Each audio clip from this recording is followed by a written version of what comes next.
1톤 화물차 운전자가 음주 뺑소니 사고를 낸 뒤 다시 돌아와서 피해 차량 운전자를 치어 숨지게 한 것으로 뒤늦게 드러났습니다.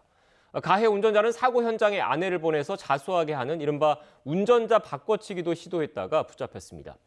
유족들은 가해자를 엄벌해달라면서 청와대 국민청원 게시판에 탄원을 올렸습니다.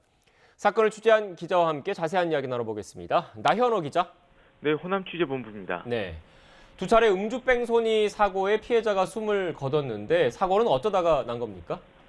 네, 사고가 난 건 지난달 18일 저녁입니다. 장소는 전남 장흥에 있는 지천터널 부근인데요.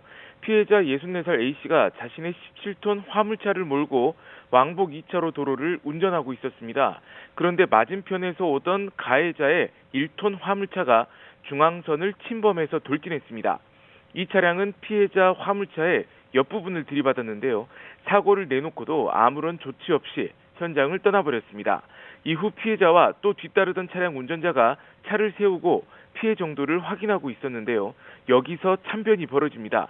6, 7분 전에 이 사고를 내고 달아난 1톤 화물차가 다시 현장으로 돌아와서 피해 차량 운전자를 덮쳐버린 겁니다. 무방비 상태로 들이받친 피해자는 현장에서 숨지고 말았습니다.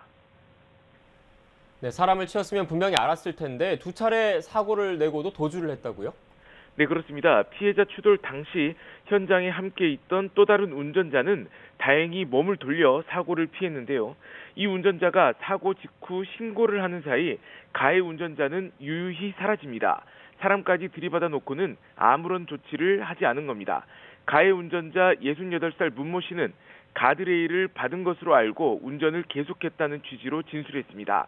또 1차 사고를 내고 도주한 뒤 현장에 되돌아온 이유에 대해서도 가다 보니 집 방향이 아니어서 차량을 되돌렸다고 주장했습니다.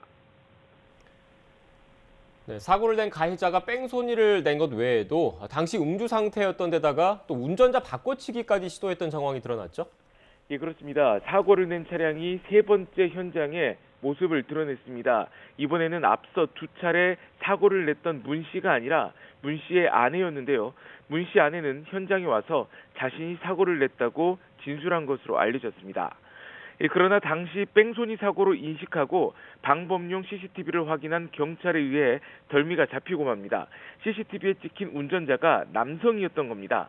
경찰은 문 씨 아내를 추궁했고 결국 남편이 운전했다고 털어놨습니다. 문 씨는 곧바로 자신의 집에서 긴급 체포됐는데요. 혈중 알코올 농도가 이 면허 취소 수준이었던 것으로 확인됐습니다. 결국 문 씨는 특정범죄 가중처벌법상 이 도주치사 혐의로 최근 경찰에 구속됐습니다. 네, 한순간에 가족을 잃어버린 유족의 심경 무너져 내릴 것 같습니다. 청와대 국민청원에 탄원까지 올렸다고요? 네, 그렇습니다. 음주 뺑소니 사고로 숨진 피해자 아들과 어제 통화를 했는데요. 왜 우리 가족에게 이런 일이 벌어졌는지 참담하고 억울하다고 말했습니다.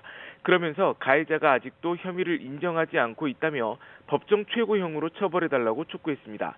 유족들은 또 이 청와대 국민청원 게시판에 탄원서를 올렸는데요. 이 탄원서에는 최근 이른바 윤창호법마저 후퇴하는 모습을 보인다며 음주운전 처벌을 강화해달라는 내용도 있었습니다. 지금까지 호남 취재본부에서 YTN 나연호입니다.